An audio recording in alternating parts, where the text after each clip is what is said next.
ഇന്നത്തെ പോർച്ചുഗലിൻ്റെ മത്സരത്തിലെ 90 മിനിറ്റ്സ് കഴിഞ്ഞ് ഫൈനൽ വിസിലിന് ശേഷം റൊണാൾഡോ ചെന്ന ഒരാളെ ഹഗ് ചെയ്യുന്നുണ്ട്. മറ്റാരുമല്ല ഇത്, ലൂക്ക മോഡ്രിച്ച്. ക്രൊയേഷ്യൻ ഇതിഹാസം, അങ്ങനെ തന്നെ വേണം അദ്ദേഹത്തെ വിശേഷിപ്പിക്കാൻ. ക്രൊയേഷ്യയ്ക്ക് വേണ്ടി തന്നെ കൊണ്ടാവുന്ന പോലെ അദ്ദേഹം ശ്രമിച്ചിട്ടുണ്ട് ഒരു വേൾഡ് കപ്പ് എങ്കിലും നേടിക്കൊടുക്കാൻ. താരം അതിൻ്റെ പടിക്കലെത്തി തിരിച്ചു പോറ്റി വന്നിട്ടുണ്ട്. എന്നാൽ അഭിമാനത്തോടെ ലൂക്ക മോഡ്രിച്ചിന് ക്രൊയേഷ്യ ഫുട്ബോളിൽ നിന്ന് വിരമിക്കാം എന്ന് തന്നെയാണ് ഞാൻ പറയുന്നത്. കാരണം അത്രത്തോളം ഇമ്പാക്റ്റ് അദ്ദേഹം കളിച്ച കൊല്ലങ്ങൾ ക്രൊയേഷ്യക്ക് വേണ്ടി കൊടുത്തിട്ടുണ്ട്. ഇപ്പം 40 വയസ്സായി അദ്ദേഹത്തിന്. ഇനിയൊരു ലോകകപ്പ് സ്വപ്നമാകുമെന്നുള്ള കാര്യം ഉറപ്പാണ്. അത് റൊണാൾഡോയ്ക്ക് അറിയാവുന്നതുകൊണ്ടാണ് മത്സരശേഷം റൊണാൾഡോ ചെന്ന് മോഡ്രിച്ചിനെ ആശ്വസിപ്പിക്കുന്നത് നമ്മൾ കണ്ടത്.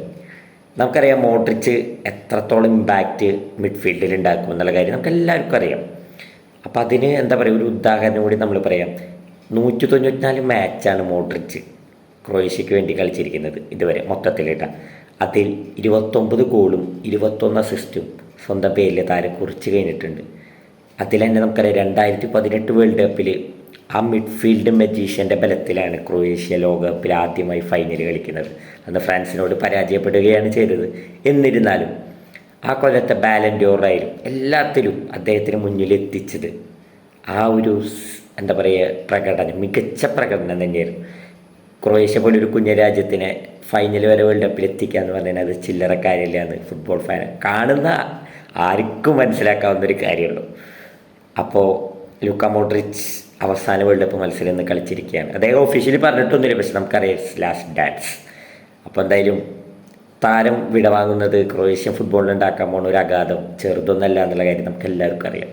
കാരണം അത്രയും ഇമ്പാക്റ്റ്ഫുൾ പ്ലെയർ ആയിരുന്നു ക്രൊയേഷ്യക്ക് വേണ്ടി ലൂക്ക മോഡ്രിച്ച്. നമുക്കറിയാം 2018 മോഡ്രിച്ചിന് കൂട്ടായിട്ട് ഇവാൻ റാക്കിറ്റിക്, ബാർസലോണ മുൻ പ്ലെയറാണ്. അതുപോലെ ഇപ്പോഴും കളിച്ചുകൊണ്ടിരിക്കുന്ന ഇവാൻ പെരിസിച്ച്, ഇവരൊക്കെ കൂടി ഉണ്ടാക്കിയൊരു ഓളുണ്ട്. അവരൊക്കെ അതിലിപ്പോൾ ഇവാൻ റാക്കിറ്റിക്കിനൊക്കെ മിസ് ചെയ്തിട്ടുണ്ട് ശരിക്കും. ലൂക്ക മോഡ്രിച്ച് ഒറ്റയ്ക്കായി പോയി മിഡിൽ ശരിക്കും. പെരിസിച്ച് തനിക്ക് ഏജ് ആയാലും മാക്സിമം ശ്രമിക്കുന്നുണ്ട് പെരിസിച്ച്. എന്നാലും പെരിസിച്ച് ഇന്നടക്കം പെരിസിച്ച് ഗോളടിച്ചു പോർച്ചുഗലിനെതിരെ. അപ്പോൾ അവരാ പഴയ ഒരു നിര പോയിക്കൊണ്ടിരിക്കുകയാണ്. ഇപ്പോൾ ഒരു ഗോൾഡൻ പുതിയ യുവനിര വന്നുകൊണ്ടിരിക്കുകയാണ്. എത്രത്തോളം ക്രൊയേഷ്യ യുവനിരയ്ക്ക് കൊണ്ടുപോകാൻ പറ്റുമെന്നറിയില്ല. പക്ഷെ നമ്മുടെ ലോകകപ്പ് കണ്ട കാലത്തൊക്കെ മിഡ്ഫീൽഡ് അടക്കി ഭരിച്ചിരുന്ന ഒരു മിഡ്ഫീൽഡറാണ് ലൂക്ക മോഡ്രിച്ച്. അത് റയൽ മാഡ്രിഡിലായാലും ഇപ്പോൾ കളിക്കുന്ന AC മിലാനിലായാലും ക്രൊയേഷ്യയിലായാലും കണ്ടുകൊണ്ടിരിക്കാൻ ഒരു സൗന്ദര്യമുള്ള മാച്ചാണ്. എന്താ പറയുക, അദ്ദേഹം കളിക്കുമ്പോൾ ഒരു പ്രത്യേക സൗന്ദര്യം കാണാൻ. So heart touching good bye to Luka Modric.